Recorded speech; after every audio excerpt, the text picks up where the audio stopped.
Don't go blindly through life. Let me use the power of the tarot to show you the way. Call me now for your free reading.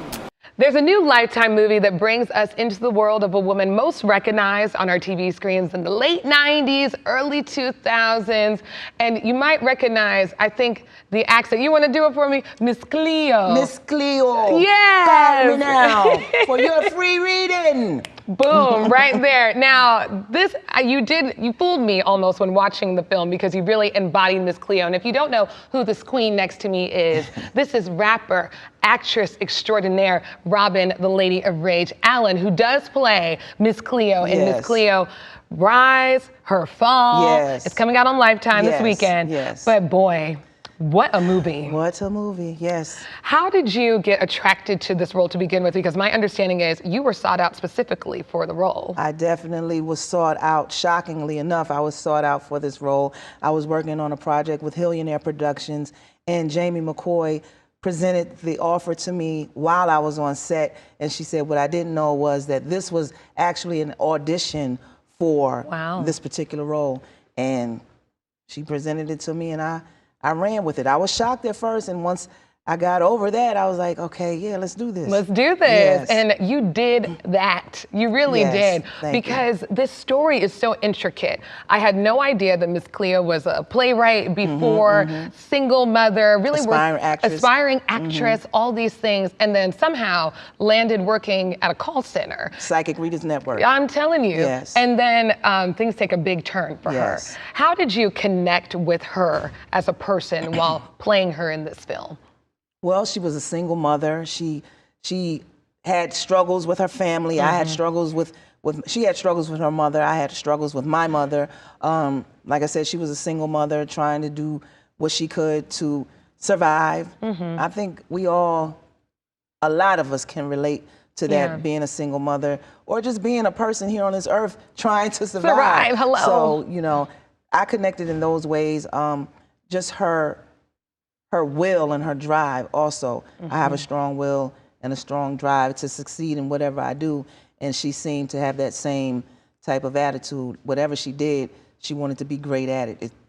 According to the script and according to what I've read and things of that nature, she wanted to be a success at whatever she did. So. Right. And you did your own research for this role to get ready for this.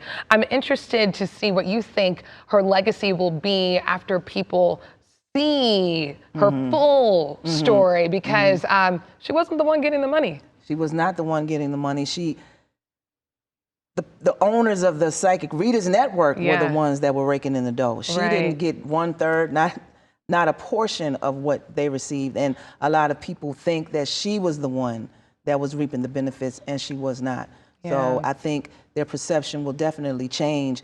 And she has so many layers. This is just scratching the surface. It really is. I mean, her story could be told again and again and again, and we probably wouldn't even get to half of what she's endured or gone through, or from her beginning to her demise. So, you know, I just hope that there's some type of redemption, and, you know, people won't feel like she was the one that did all the damage. Because I mean, that's the thing, is there was some damage done. There was some Absolutely. damage done. Do you remember her when you know, just on the TV in the 90s? Of course, yes. I was up late nights coming from the studio or just hanging out, and I would be in my room, and there she was on television. So a couple times I wanted to call, and I just didn't. But I mean, it was tempting. She was everywhere, and it's like, can she really predict this? Can she really tell what's going on? Like, there's some things I want to know. Wow. But I just never called. Wow. And years later, people calling you to play her. Man, ain't that something? I know. It's amazing how life works. It is.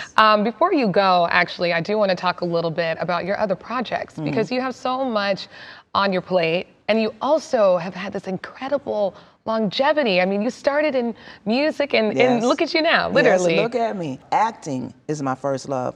As a little kid, I always wanted to be a superstar, and that was the term I used because I didn't know actress. So anybody that was on television was a superstar. So I wanted to be a superstar / actress.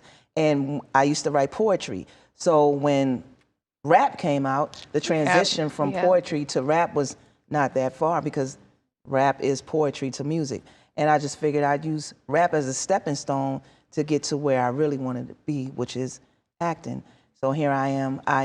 I still go out on the road. I still go. I was out on the road with Cat Williams. He took me on his Cat Williams 2023 and Me tour. Yes. I thank him for that. I'm grateful for that. Snoop has taken me on his tours. I just got off a Canadian tour with him.